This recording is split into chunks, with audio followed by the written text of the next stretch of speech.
Ladies and gentlemen, I think this time I've calmed down enough to make coherent sentences, and not sound like a raving maniac.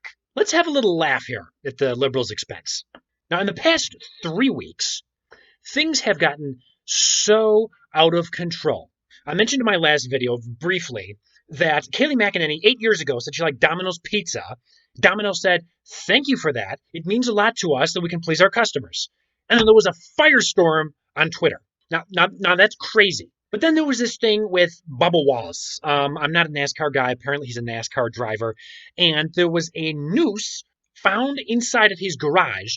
And people are saying apparently that he was the victim of a hate crime or something like that. They've been pestering this poor guy. There's been an investigation, and turns out that it was like a door closer handle or something like that. Something entirely innocuous, okay? And supposedly the FBI got involved, I think. And again, I'm doing this off of memory. I mean, I'm not even taking time to investigate these anymore. I'm sure you've seen the news stories more than I have, okay? I think the FBI got involved. The FBI, because someone had a rope in their garage tied in the shape of a noose. The FBI got involved and determined it was not a hate crime, okay? And then Sheehan goes on and on and on about it. Won't give this guy a moment's rest. There was a rope tied in a certain way, and the FBI got involved. That's crazy. That is insane. That's beyond ridiculous. And then you've got these people over at Aunt Jemima's syrup.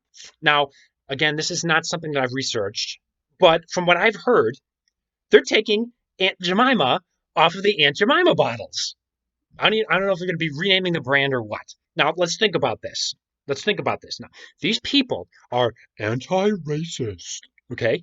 They care about black people. Now, I'm a simple guy, I'm a middle class guy, okay? If I could get my face as the poster guy for some massive company that sells millions upon millions of bottles of syrup worldwide or countrywide, whatever, each year, but just having that honor to be the face of a massive company, or at least a massive brand, that would be something that I'd feel good about myself.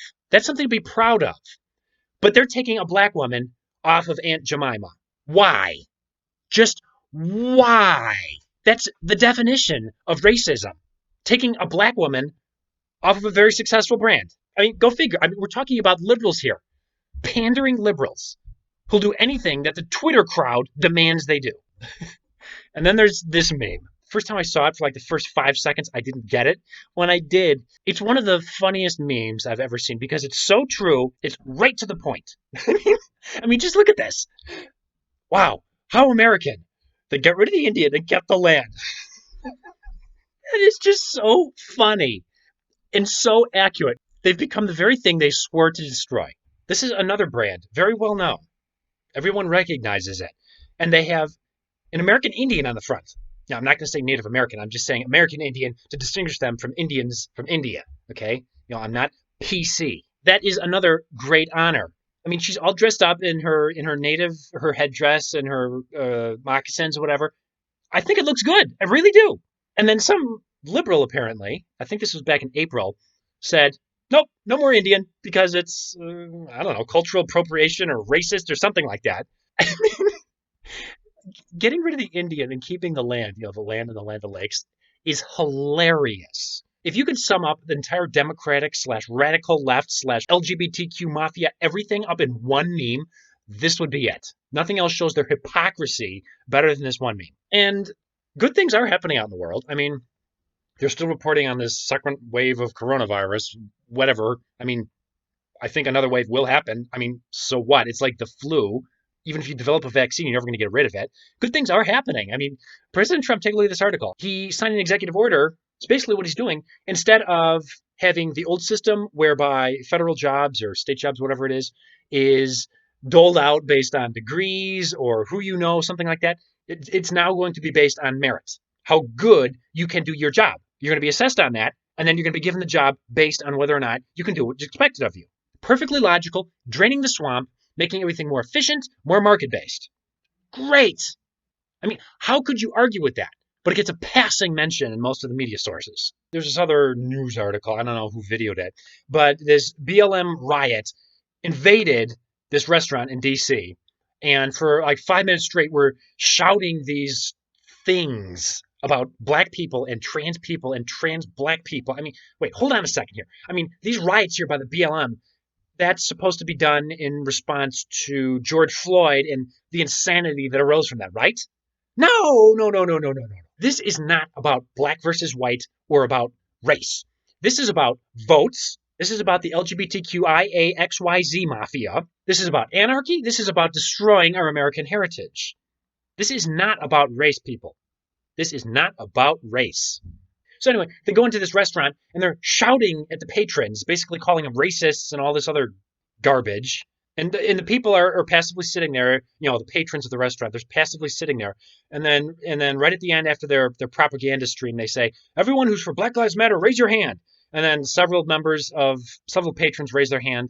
And then they said, yes, now, in order to combat this, we must call for the complete defunding of the police. And then all of the people lowered their hands right when that happened. People in concept like the idea, oh, BLM. If I support the BLM, I'm not racist. So that makes me a good person. I can virtue signal that to all the people around me. But when it actually comes down to it, when the what hits the fan, people want the police. Anyone who has a brain realizes that one cop who did something stupid in Minneapolis, and don't forget about the 4 minority cops who were with him who did nothing as he killed Floyd. The 4 minority cops, okay? So 1 or 5, however many cops in Minneapolis did something stupid. All cops are not racist, period. If you are white, that does not mean you are a racist, period. If you are a conservative, that does not mean you are a racist, period. In fact, I'd venture so far as to say that if you're a liberal and support any of this nonsense, you are a racist. Because most people are colorblind. They don't care what color your skin is. Most of them don't, okay? The only people who still believe in racism are the liberals. They're keeping it alive. Someone said racism is on its last leg, something like that. But it's race baiters and people like that who keep it going to keep themselves in power. Institutionalized racism does not exist. Period. Ladies and gentlemen, that's it for today. I'm not going to be monetizing these videos. I made a decision recently. I'm not going to be monetizing them on YouTube. I complain a lot about YouTube and their censorship.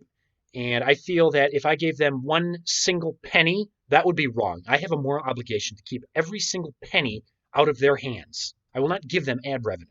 So I'm not going to be monetizing these things. So if you want to, like, share, and subscribe. I mean, it doesn't really matter to me. All I'm doing is just trying to get the word out. I'll catch you next time. God bless.